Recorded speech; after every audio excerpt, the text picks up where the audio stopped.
Welcome, everybody, to another Horror Corner.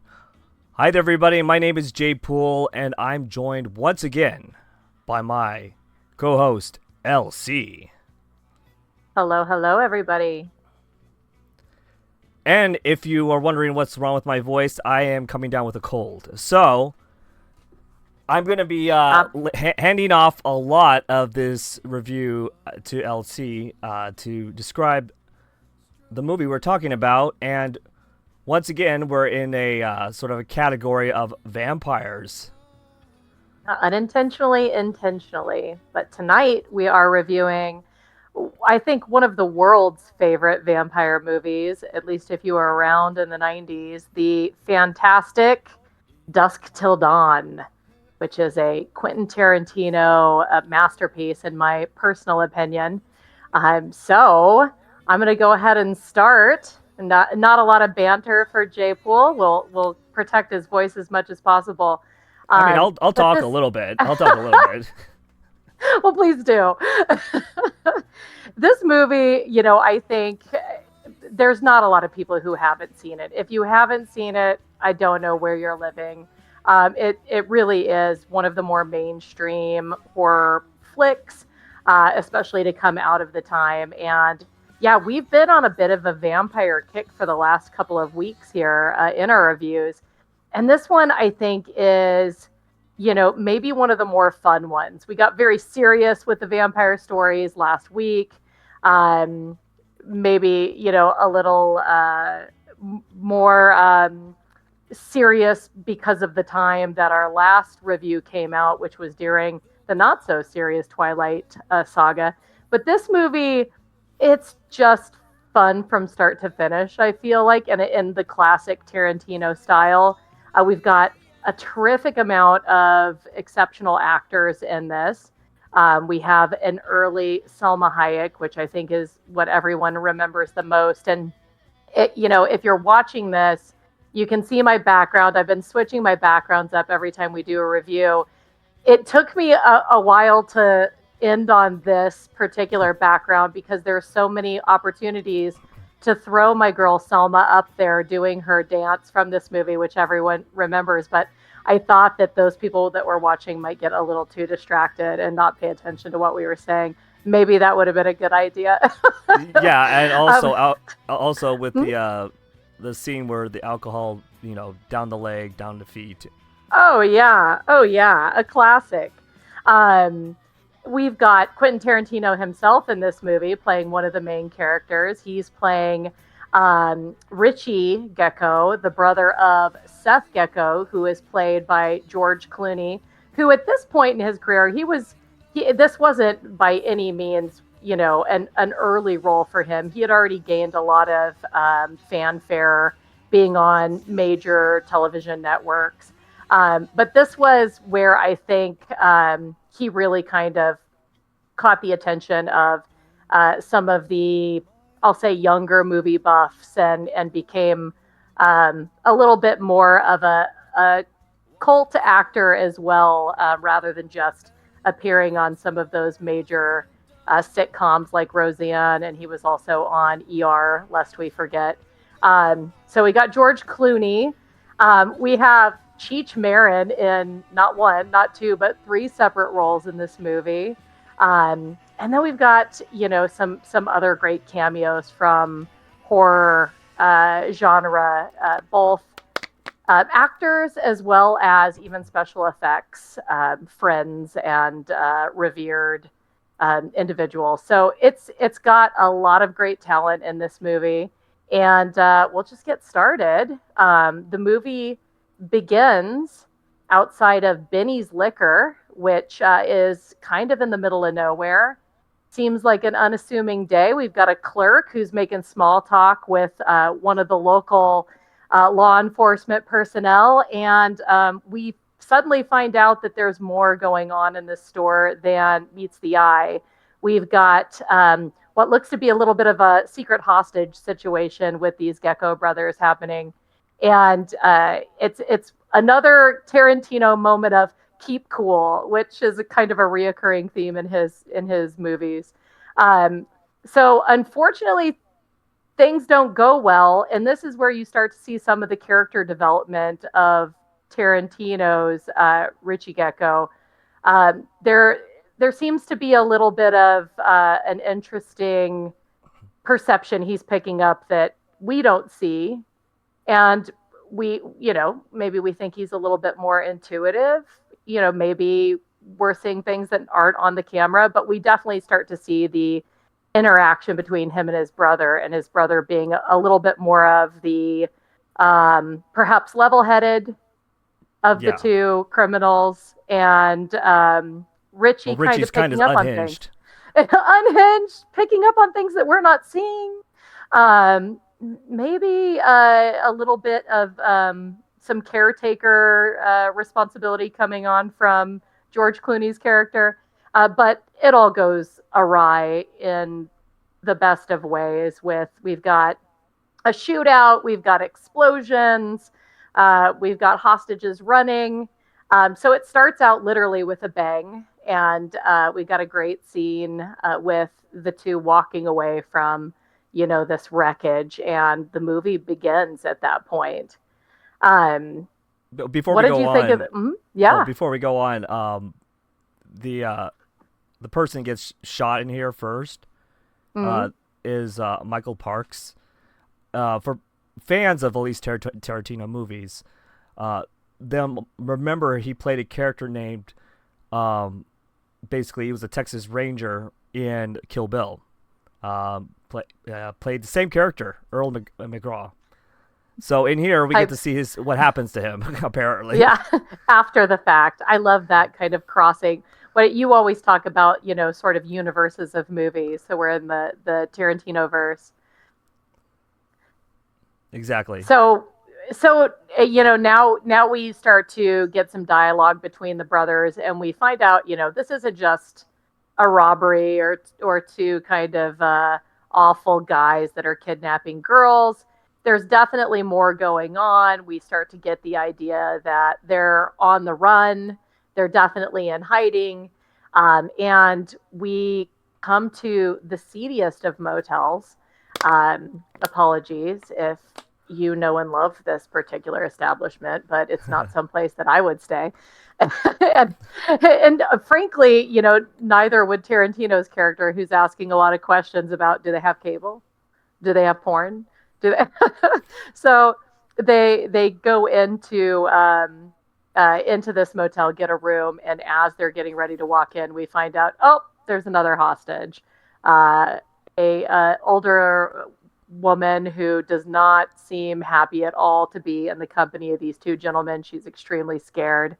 So we pop in, and again are starting to pick up some dialogue between these two brothers, and we're starting to realize George Clooney's character, Seth, he's definitely the one in charge here. So he leaves his brother to go run some errands, go scope out some stuff. And that's where we really start to get an idea of who exactly this character that Tarantino is playing is, which is, really just an awful human being. Oh, yeah. He seems like he's maybe going to be friendly, asks the hostage to come hang out with him, watch cartoons. And when Seth comes back and realizes he's got 3 burgers instead of 2 and starts to look for the hostage, we don't get the full scene, but we get imagery of some crazy thing that's happened in this room. And the way in which they're talking, you get the obvious impression this isn't the first time that Seth Gecko's had a problem with his brother. Yeah, I mean, I'm giving you some. In this case, like I would never leave a hostage with a character like Richie, because he is, like I said before, he's a very unhinged character, and if he has had a history of doing stuff like this before, I'm like, we're gonna have a hostage for a reason, to get money or something else like that. I'm not gonna leave him with somebody like Richie. Right. Yeah, Richie's not your go-to. Don't ask him to, watch your pets. while you're on vacation. Don't certainly don't have him babysit. This guy he's not your friend. I apologize. I'm leaving some moments so you can add if you want, but I don't want to put you on the spot and make you talk. You sound great though. You've got kind of like a little sultry thing going on. Thanks. Uh, I'm trying to keep it as low as possible. hey, so at this point we move on and we meet the Fuller family, which this is just such a great group of actors as well. We've got the great Harvey Keitel, Harvey who is Keitel. playing. Yeah, he. I love Harvey Keitel, and he kind of he always plays the very stable character, even if he's in a crazy situation. And in other Tarantino movies, he's the cleaner. What was his name in Pulp Fiction? He had sort of a Oh yeah, was I it the forgot. cleaner? I forgot the name of him. But yeah, they Hmm. all have Yeah, nicknames. yeah, he's the guy that you want to rely on. Well, in this particular movie, I love his character. He's a man of God.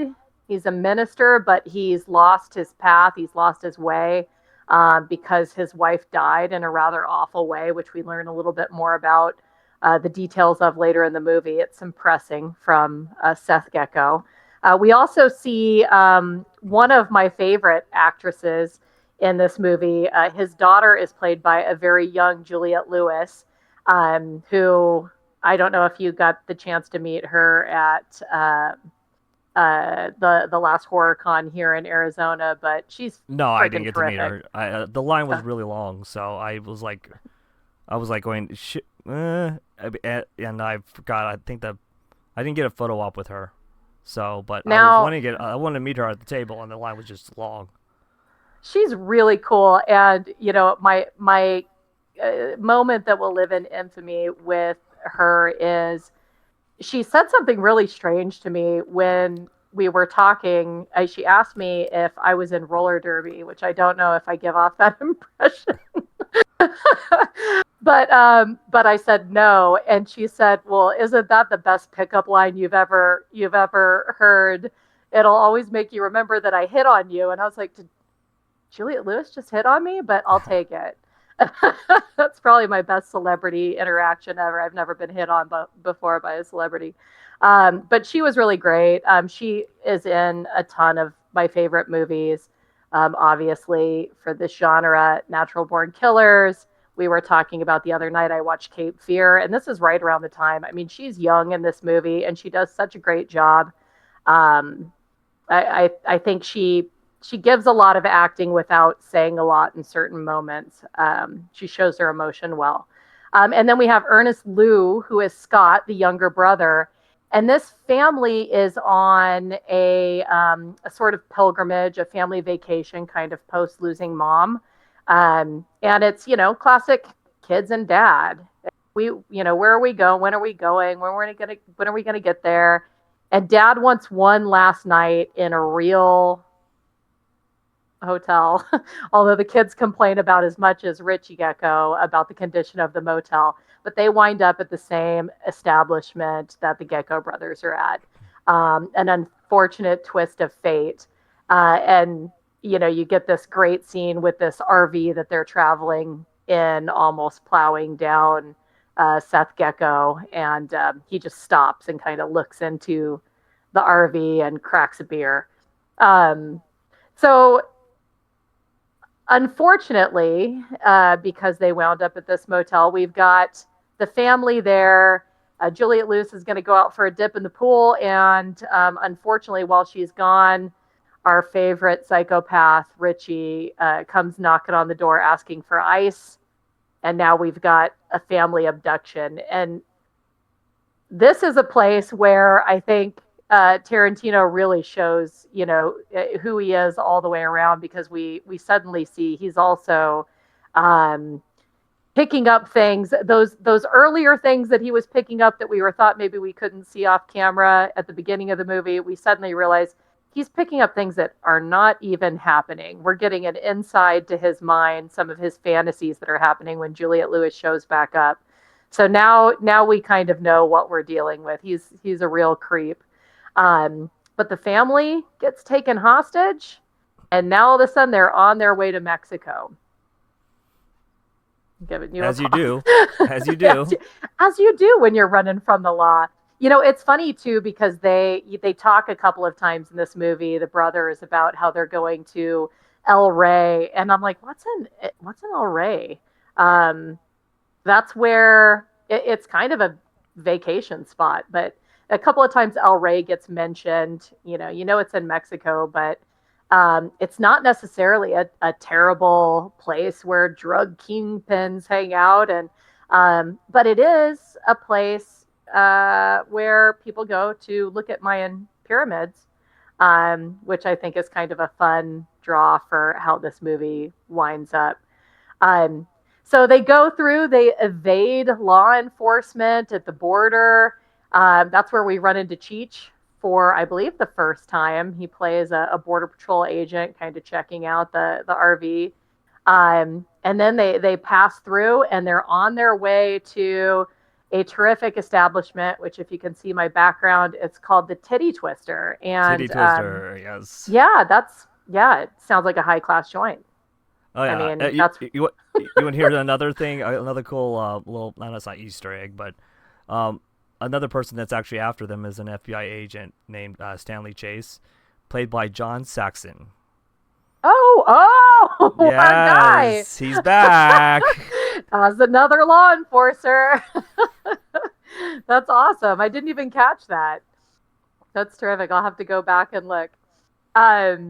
Yeah, so, arriving here at the Titty Twister, we have one of Cheech Marin's most notable and remembered series of lines, which, because I had never taken the time, if you haven't seen this movie, again, I don't know what you're doing.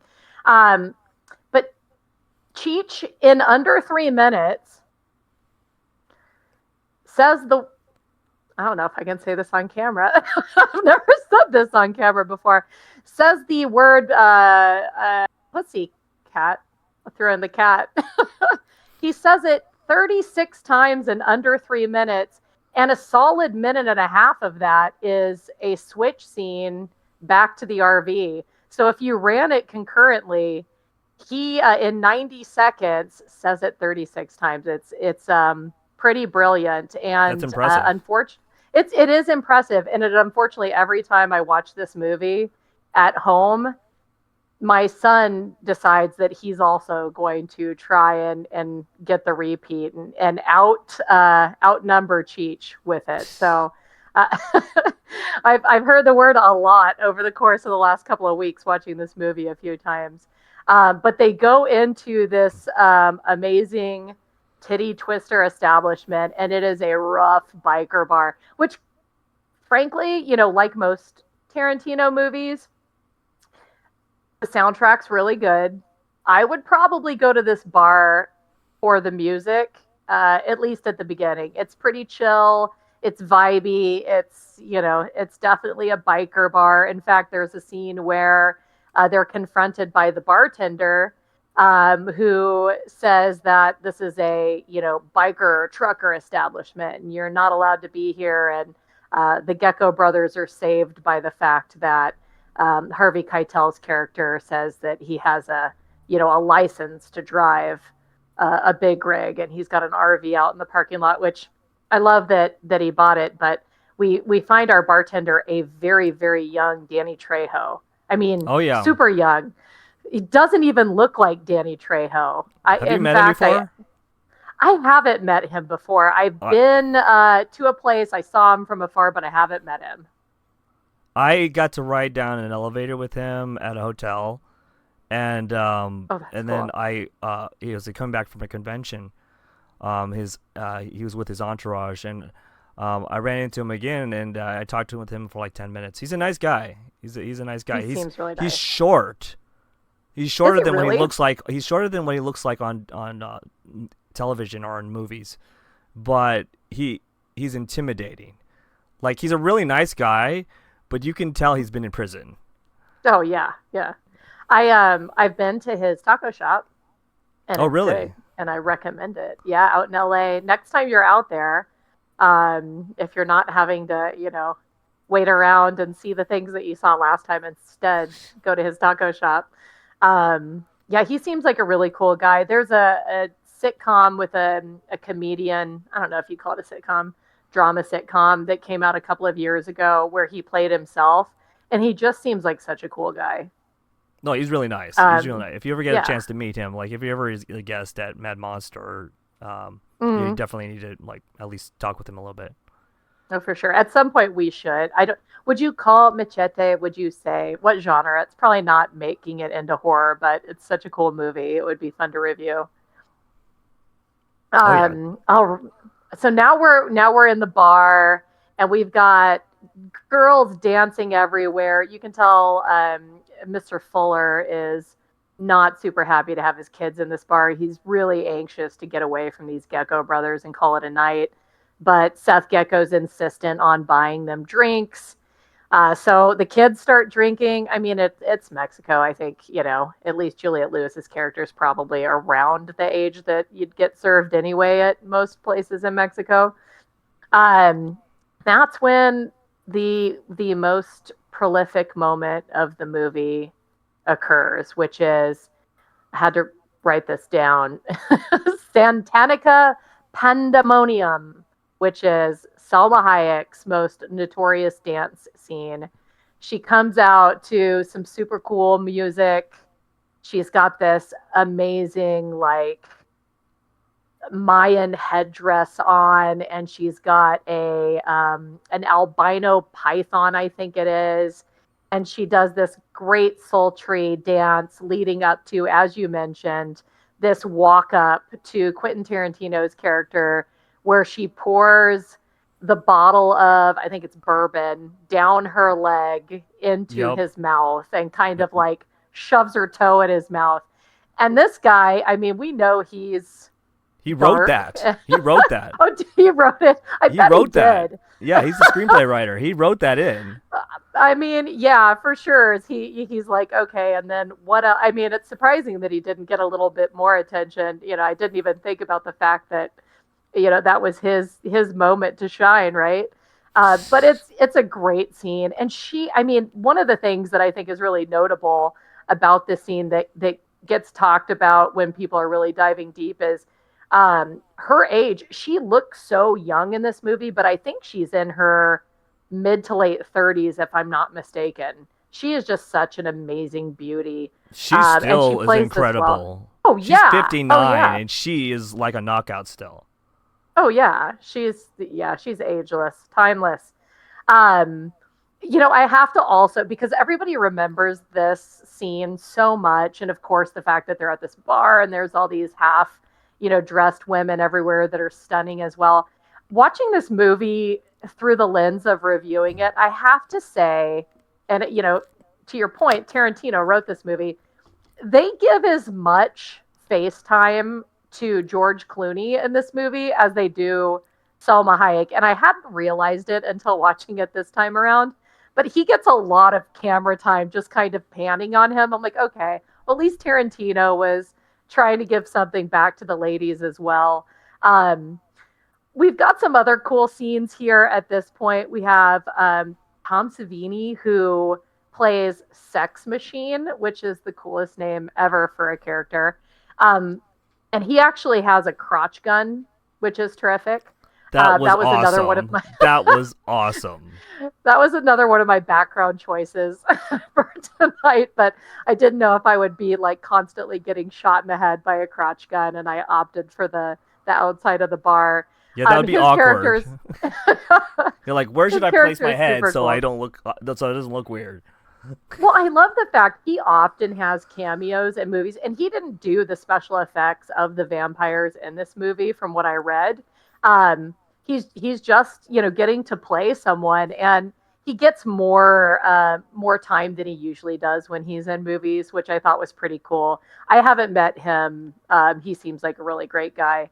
Um, but now all of a sudden we start to see what's actually going on in this bar, because we have a little bit of a moment where there's some fighting, and now all of a sudden we've got blood, and Selma Hayek's character, who's still, she's there's a fight, some commotion, and she's standing there still post dance, looking all amazing, and you're watching her react to this blood dripping, and suddenly you see that not as all as it seems in this bar. These gorgeous women are actually, in fact, vampires.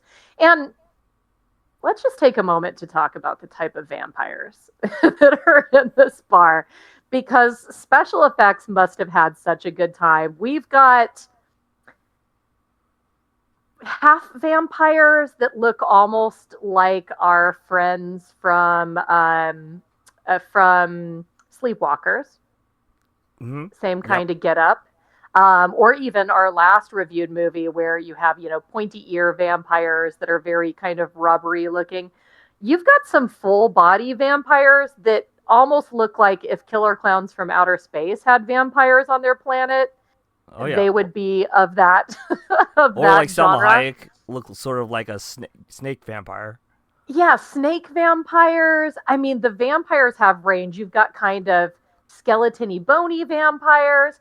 One of my favorite vampires, though, and I'm not gonna, think for a second that Danny Trejo is listening to this pod, but if he is, all apologies. Danny Trejo looks more like himself today when he morphs into the vampire than Oh the no. Danny Trejo we meet at the beginning of the movie, because he's filled out a lot more since the beginning of this movie, bulked up, and his vampire version looks, much more filled out. The guy vampires get these ridiculous, like, I've been working out in the prison yard necks, or Yeah. maybe roid necks.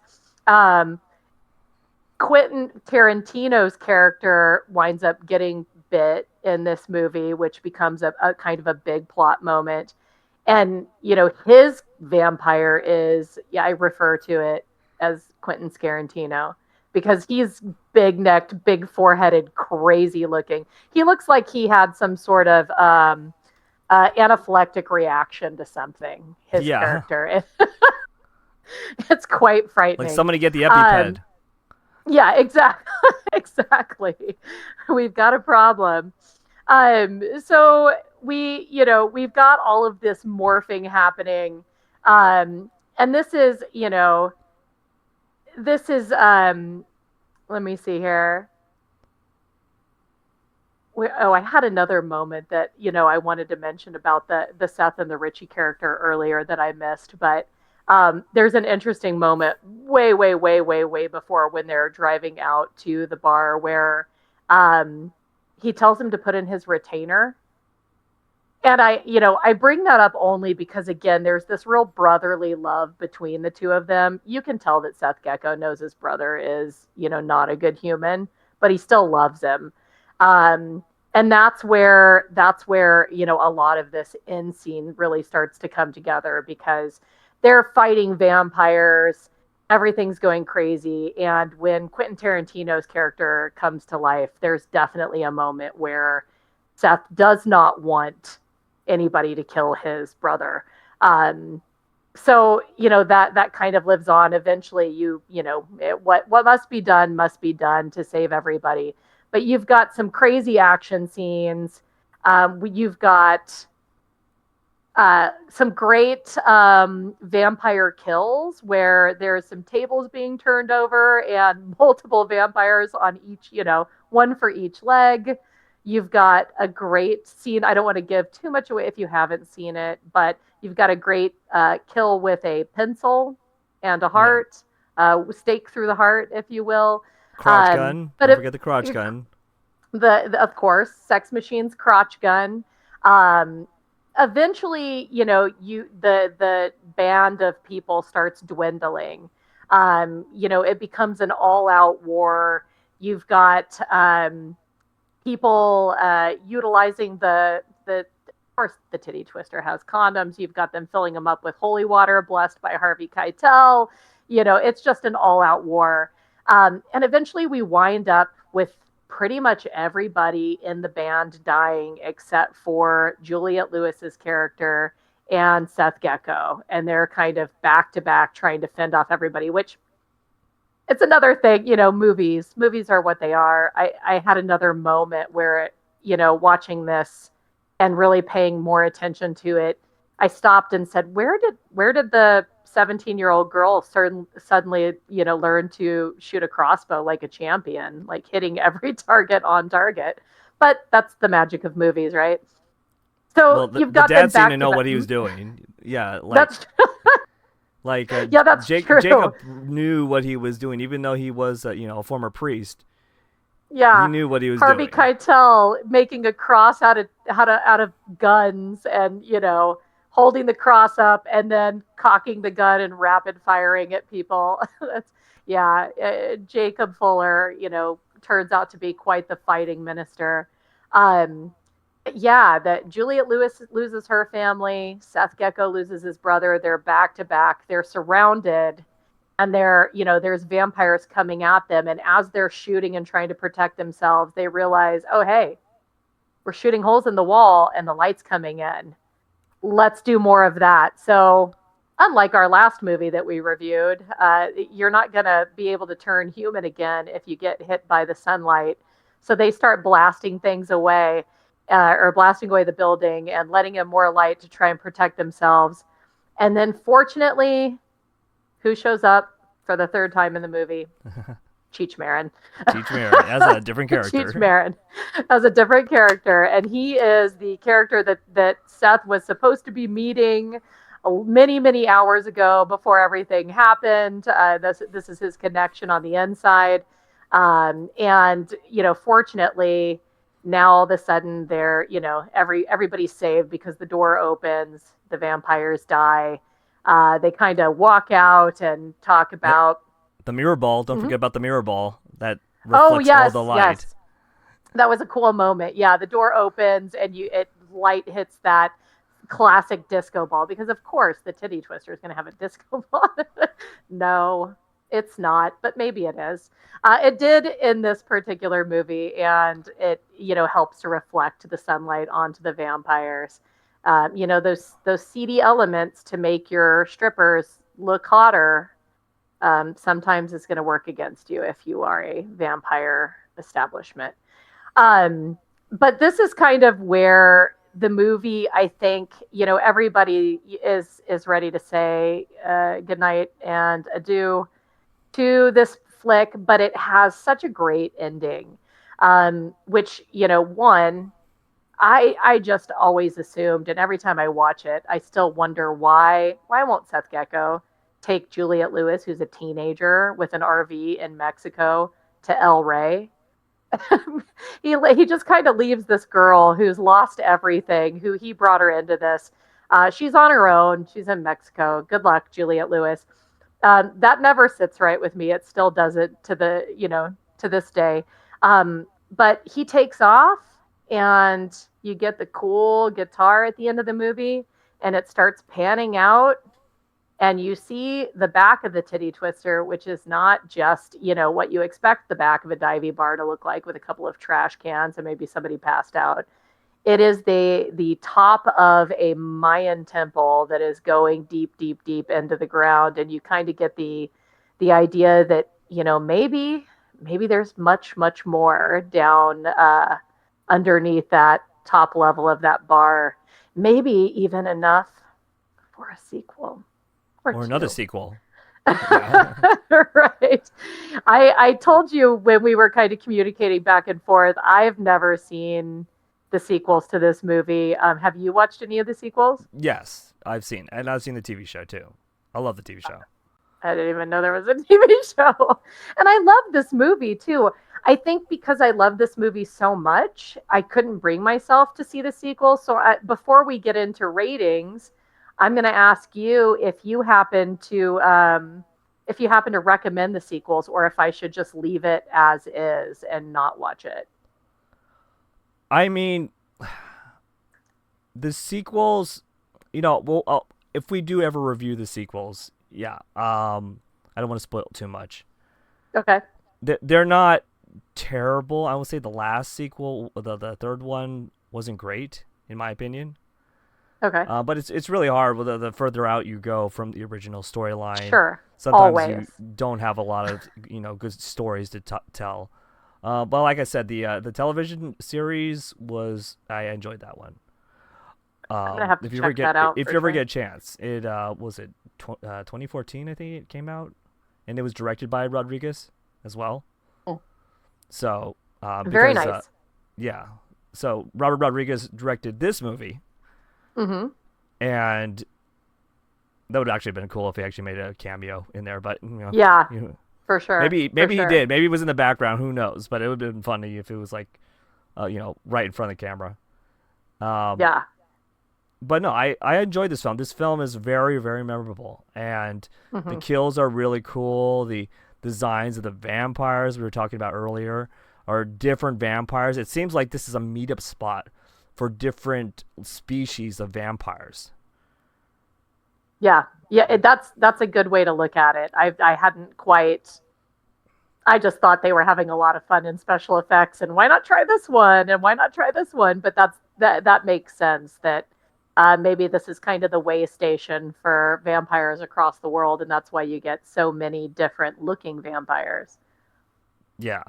And speaking of the ending of the film, when we do zoom out to see this, this big stairs, of this Mayan, pyramid, we also get to see there's a lot of remnants of past vehicles, not just like old like semi trucks that have been parked alongside and they're kind of rotting away, but cars from the 40s, cars from the 30s, they're all in this Yeah. pit. The cars from the 20s, they go Mm-hmm. back and further back, and it's kind of cool how long this thing has been around, and people have just been stopping by this place and never returning home. Yeah. Yeah, that's a good point too. You see that that they clear that parking lot out of all those yeah, it's a truck and a biker bar. Don't show up in your car. Yeah, Like, a lot get an easier to Uber, hide those. get an Uber. If you're gonna go there, get an You Uber meant because you're never gonna get your car back. mm, yeah, you mentioned some Easter eggs. There's another great Easter egg in this movie with the burgers that Seth brings to the room that I mentioned. When he hands one to his brother and he has one, then he's like, "Wait a minute, I have a third burger." Oh yeah, we had a hostage. The chain that the burger came from, Big Kahuna Burger, which is, the burger joint at Pulp Fiction, which is kind of fun. I mean, fans of it's funny enough, I know a lot of people that don't like Tarantino movies, and it's always a bit of a argument between us when we get together and we talk movies. I don't quite know why, but people that love a Tarantino flick, you're gonna love this movie. I mean, I'm surprised if you haven't seen it. I actually, to save your voice, I pulled up my favorite thing that you always regale us with, which is the budget versus what it made. And the budget for this movie, it says it was roughly 19 to 20 million. Yep. And worldwide box office, it did almost 60 million, 59.3. But what they attribute the biggest success to, which again is, I'm surprised if you haven't seen it, this was a huge, huge hit at movie stores. This was like the staple movie at Hollywood Video and Yep. Blockbuster. I'm assuming you have a copy.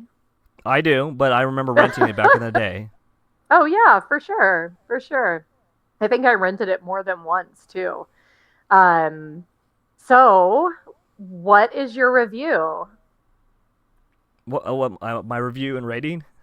Mm-hmm. This film, like I said, it's become a staple when it comes to when you talk about horror and vampires and everything.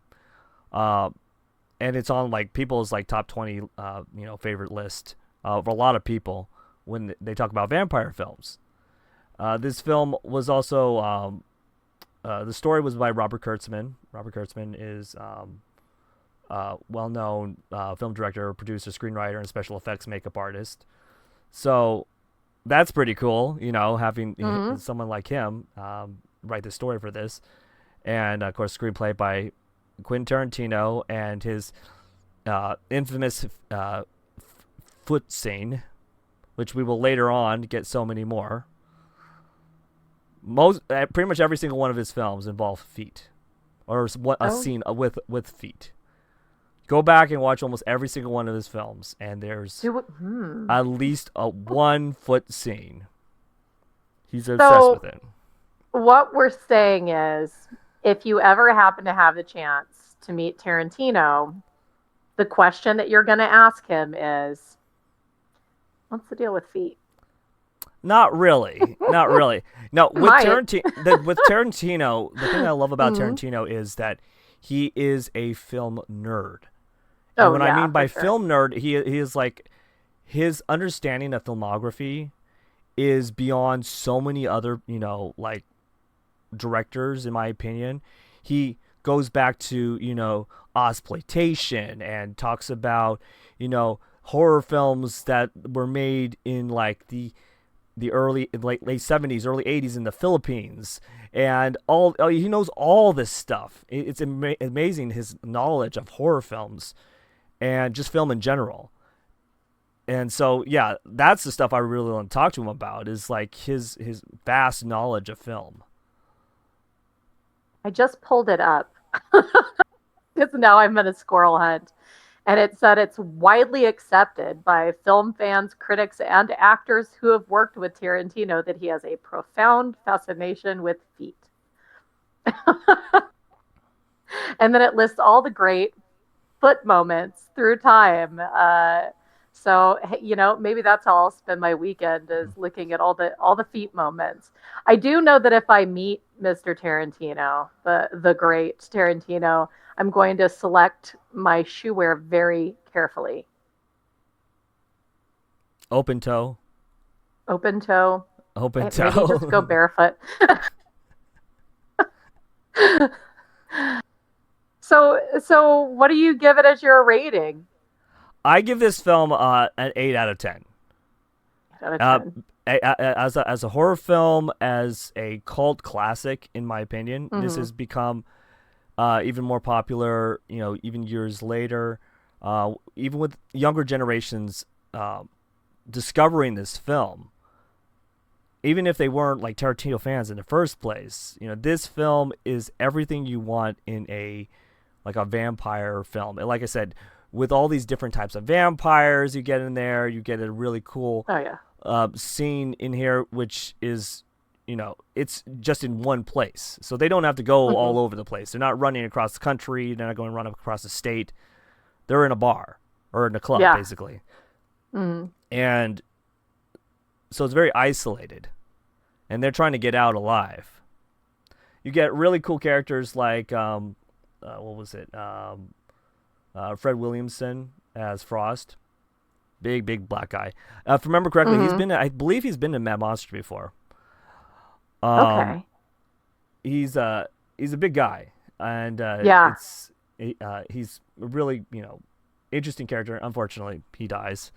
And every time one of these characters usually dies in here, they if they're not already torn apart, or beheaded or something like that, they have turned into a vampire. I think that the saddest deaths in here was probably, for spoiler, is Harvey Keitel's character Jacob. Because he was somebody who already was struggling with his faith. He was struggling with the loss of his wife, and now his kids, have to see their dad turn. And his character provided so much of that sort of stability, and he's definitely the sort of beacon of goodness in the film, where everything else is so dark and perverse and evil. He's the good, with his, innocent children. And so, yeah, you're right. That is kind of a rough moment. Yeah. And we were touching on the ending with why he didn't bring Kate with him. And I think he did it because if she went with him, she would always be on the run with him. Yeah. And he didn't want that life for her. He wanted her to go back home and to live a better life. Because wherever he was going, he's going to be on the run forever. Even though he doesn't have his brother with him anymore, they did some horrible things, and, you know, the FBI's after them. John Saxon's after him. You want John Saxon on your ass. You cannot escape him. You can't escape him. He'll forever be an agent or officer whatever he plays. Rest in peace. But yeah, I mean they killed a Texas Ranger, you know, early on at the gas station. Right. Yeah, you're not getting away from that. No. But yeah, he just didn't want that life for her, and that's why he's like, even though she's like, I want to go with you, he's like, no, go home. And I think that he was doing her a favor. Seems like a rough parking lot to leave her in, though. Yeah, I know, but she has the, you know, the keys, you know, to the camper. So, but he just didn't want her to live that life with him, and rather have her go back home and, you know, start over, you know, have a better life than what he has. It probably would have been pretty trite too if you had this, you know, it's suddenly like dynamic duo. Nobody wants to see that character turn out to be, you know, his second sidekick either. So yeah, it becoming like a natural born killer situation. Yeah, she already had that wrapped up. She already did with Woody Harrelson. Yeah. All right, what about you? Yeah, you know, I was going to say an 8 out of 10 as well. I love this movie. I've watched it so many times. It always gives exactly what you want. It's fun. I think by now everybody's starting to pick up on the fact that I really love a fun horror movie. There's, you know, some good, you know, kind of comedic moments, the, you know, crotch gun, and even that entire character of Sex Machine. There's the whole scene where, you know, he's realizing he's been turned and he's trying to kind of like hide it from the rest of the people, and the character moment is really fun there. Even though it's, you know, kind of sad, they still have this. It's just a fun movie. The darkest moments of this movie are still kind of fun, where, you know, you have kind of comedic interactions between Seth and Richie, and just, you know, all of those Easter eggs that are peppered throughout. The visuals of the movie are they keep you kind of looking. There's no shortage of things to draw your eye attention to through the movie. It's really kind of a beautifully shot movie. I feel like Tarantino makes movies for ADHD folk, which I am. There's just a lot of things to pick up on, a lot of different small moments and little like finds if you keep looking around. So this movie never gets old, and I think that might be why it was such a video store hit. Yeah, and there's no lull in it either. There's some Tarantino films where there is a lull because he does like to write a long dialogue scene in several of his movies, and some people are not really Once used Upon to a that. Time in Hollywood. Yeah, and no, some people are even Death Proof. There's just scenes where, you know, you're just waiting for something to happen, and it's like 10, 15 minutes of people just talking, and you're going, you're looking at your watch going, is there supposed to be action or something like that? Which eventually there is action, but in here it's like 108 minutes of almost nonstop stuff happening. Even as they're leaving the gas station, they're nonchalantly walking to their car, this like piece of shit of a car, while the gas station is doing these explosions, which almost looks like they set an explosion in there and it wasn't working out really well, and it's just these puffs of flames keep bursting out of areas instead of the whole thing just blowing up in one big boom. That was kind of interesting, watching that thing blow up, because it's just like poof, poof, and then finally kaboom. Yeah. It's like, okay. But they're just walking out. Yeah, it reminds me a little bit of, I love the Christopher Nolan Batman series movies, and it reminds me a little bit of Heath Ledger, you know, walking away from the hospital kind of moment, where it's that same thing. It's like little thing, and then you get your big money moment there with the big explosion. The visuals are great in this movie, and you're right. It's got a good flow to it. It's action packed. It's fun. the characters are super deep. These are not surface level characters, and everybody has a little bit more to give as you go through the movie. When Harvey Keitel is being pressed on the story of his wife dying, you really feel for the guy. His character is amazingly well written. He's very straightforward, and he doesn't say a whole lot, but with what he does say and his body language, you really understand who this guy is at his core. And that's kind of most of the characters in the movie. Um, a lot of people don't get a lot of lines, but with what they give, you kind of get a deeper understanding of who they are. It's just a great movie, honestly. I love it. I'll probably watch it 100 more times before, I die in a vampire bar in Mexico. Just don't go to those bars. No, I'm gonna go. Don't go to those bars because you could be either turned or your body could be used as a guitar. Well, it will probably be used as a guitar because I am not in the shape of those ladies. They don't want me to become a dancer. I'd have like the Tuesday morning shift, all you can eat, chicken fried steak and Lindsay dancing. Nobody wants to see that. Don't you know when you're bitten, you're beautified because of Is that what it is? Yeah, well, hey, yeah, then. that's The how new it works. Botox. That's how it works. The new Botox. I don't know. Some when they were turned, some of those vampires were, they looked a little crazy. That one, there's a trio of vampire women, vampire dancers that are kind of slow approaching, and one of them is just so crazy looking. It's just such a crazy, rubber mask kind of character that it's quite funny. But what a great movie! Yeah, touche, Tarantino. And if you ever get a chance, check out From Dusk Till Dawn, the series. There's 3 seasons of it. Okay. I think you'll enjoy it. I really liked it. I will. But yeah, I enjoyed this film. The practical effects were really cool. Tarantino tries to put as many practical effects as he can, as well as inviting as many of his friends to his movies, even if it's like small cameos. Like Michael Parks, and rest in peace, Michael Parks. He died in 2017, but he tried to put him as many things as he could in his movies too. So same character, and here we actually get to see him. His character dies, unlike in the Kill Bill series. But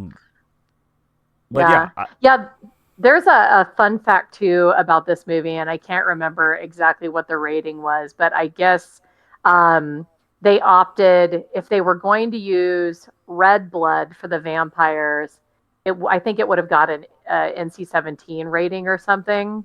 So they purposely chose to use green blood for the vampires so that they could avoid that NC-17 rating. I mean, there's plenty of blood in it anyway. But I thought that was kind of a fun thing too, that, it makes sense that the vampires bleed green naturally. But kind of a cool why behind it. Yeah, it's a great flick for sure. Yeah, ratings were weird in the 80s and 90s. I think we changed it up so we can have a bunch of red blood today, but it would be rated R. Because really, it's rare to even have an NC-17 film these days. You don't see it. It's usually because of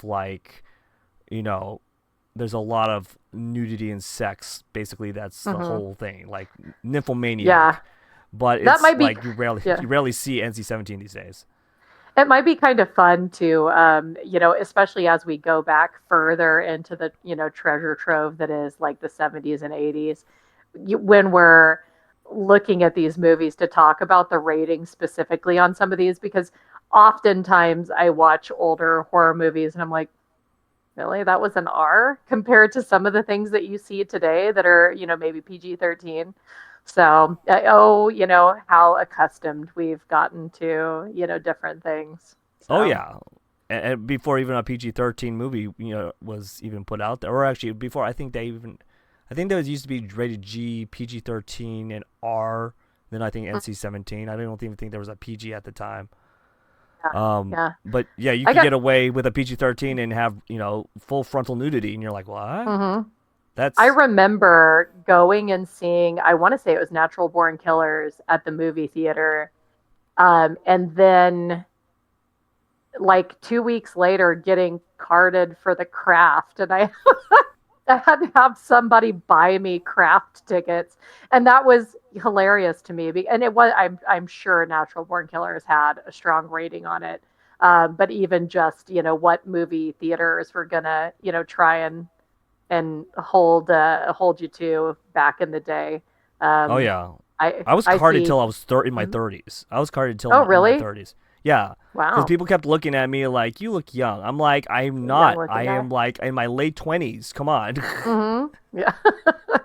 Hey, take it as long as you can. Otherwise, you have to go to the titty twister and get bitten. No, no, no. I have gray hairs everywhere, like right here. My you know basically everywhere. So you could tell that I'm I'm over 18. I'm I over can go into 18, man. I can go into an R-rated film without I people can asking see the me. Craft. I'm actually going to a movie tonight. Oh, really? I'm going to see the latest installment of the 28 years now, the Bone Temple tonight. So we'll see if I get carded. Nobody cards anymore for movies. All All right. right. Thank you, LC, for coming on tonight and You got it. helping me out with the review. This is your pick, so thank you I showed for up. joining me. Yeah, you showed up. I think we should keep in the sort of like in the area of vampires, and Oh, next another. week review a current film Okay. that it also involves vampires. And it's also All right. available on Amazon Prime right now. It is called Sinners. Oh, yes. Let's watch that again. Let's watch it 3 more times. Big Michael B. Jordan fan. You get your Selma Hayek. I get my Michael B. Jordan. I'm in. I love Michael B. Jordan. No, he's a great actor. No, He's a I good really looking enjoyed this man. film. The film actually broke records for I So good. think the highest grossing horror film without a sequel or without a franchise behind it or anything else like that. And it's been placed all the way up to the top of like, you know, people think it will even be nominated. It probably won't win, but be nominated for even It Best should. Picture at the Oscars. It Um, should. It should. Highbrow horror. I know. I'm personally going for Frankenstein, but I'm biased. I love Sinners, but like I don't know, Frankenstein and Sinners up there with the horror film like crowd. I got sinners. We'll have to do some friendly wagering at the Oscars. Probably both be I let know who's gonna down. win I know who's gonna at the Oscars. I haven't Well, seen the film yeah. myself, but it's K-pop Hmm. Demon Hunters. Uh, they just For won the sure, Golden sure. Globe. They won two. You've yeah, you haven't seen it. You've seen it like 80 times. One more. All right. Well, thank you, Elsie, for joining me, and thank you for watching. Be sure to follow me on all my socials and to keep up to date with new reviews here at Nerd Corner. And remember to enjoy your chimichanga.